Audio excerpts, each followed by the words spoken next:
Hey, how is everyone doing today?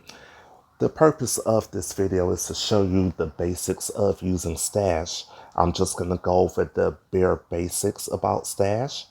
The first thing what you got to know is that it is going to ask you for some invasive information such as your social security number and bank account number.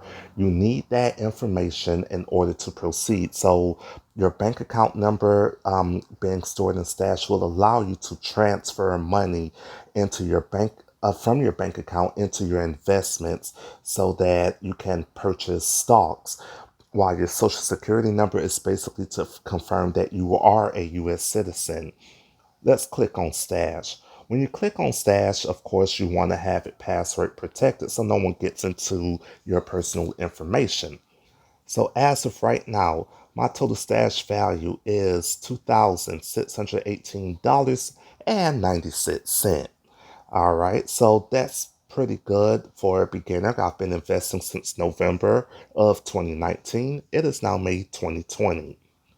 All right, so when I scroll up, you can see my return value. The return value represents how much money I've made off of Stash. So I made a total of $91.98 or 3.64%. So it's not bad considering the time period that we're in right now dealing with COVID-19. I think that it's pretty good, and especially with the time period that it took to make this money.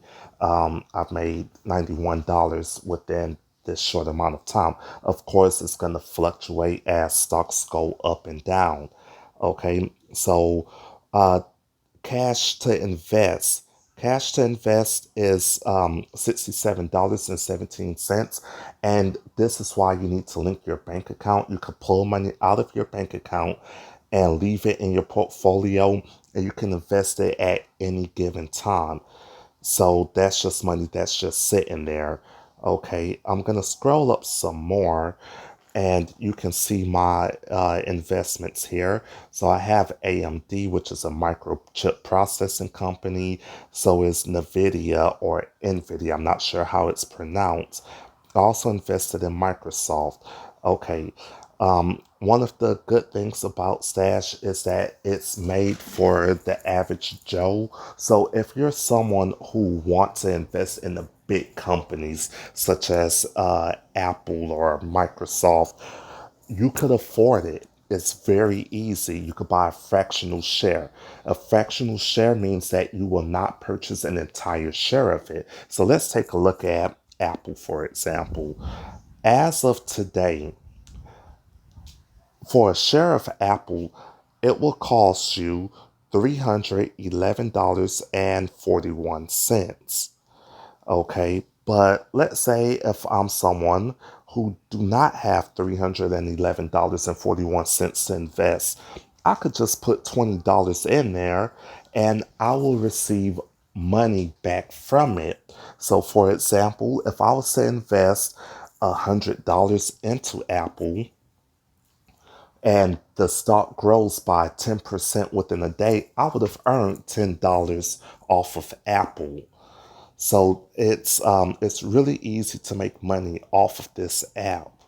Okay, and then when I go back, I can show you how to invest.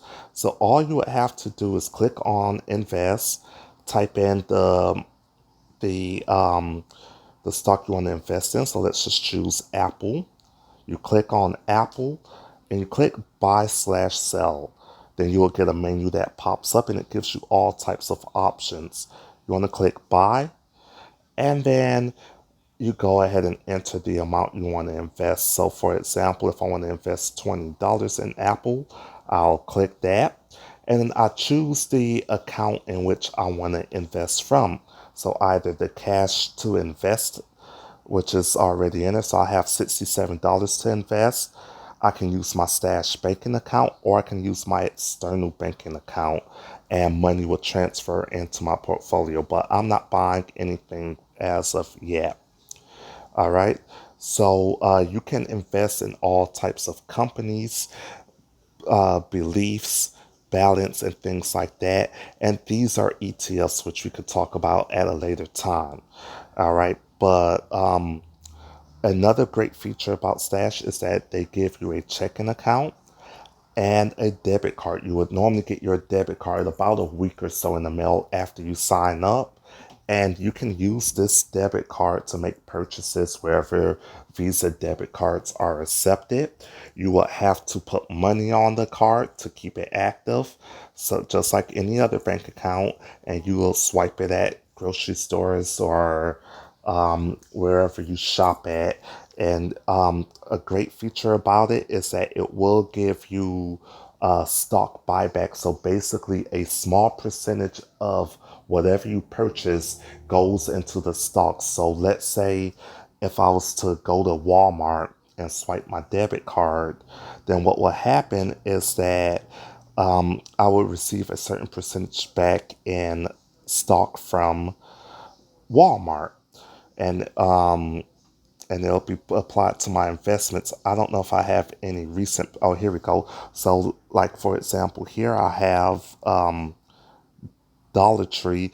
I apologize for that coming up, but I do have an investment in Dollar Tree at 1 cent. And the reason why it's 1 cent is because I spent a certain amount of money. It was probably about $9 and I got 1 cent back. But hey, every penny adds up.